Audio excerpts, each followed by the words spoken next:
በተባበሩት አረብ ኤምሬትስ ወይም በዱባይ በቪዚት ቪዛ ላይ ሆናችሁ የፖሊስ ክሊራንስ ለማውጣት ተቸግራችኋል?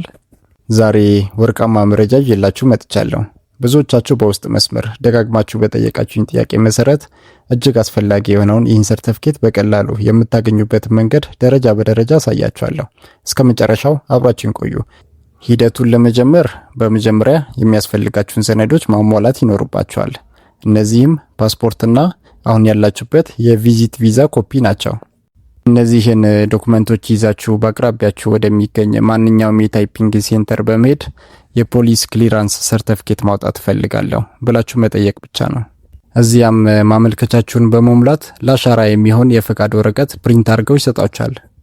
በመቀጠልም ከታይፒንግ ሴንተር የተቀበላችሁትን ወረቀት ይዛችሁ በአቅራቢያችሁ ወደሚገኝ የፖሊስ ጣቢያ ወይም የፖሊስ ስቴሽን ማምራት ነው። እዚያም ለዚሁ ተግባር በተዘጋጀው ክፍል ውስጥ በመገኘት አሻራችሁን ትሰጣላችሁ። ብዙዎች ሂደቱ ይረዝም ይሆን ብለው ይሰጋሉ።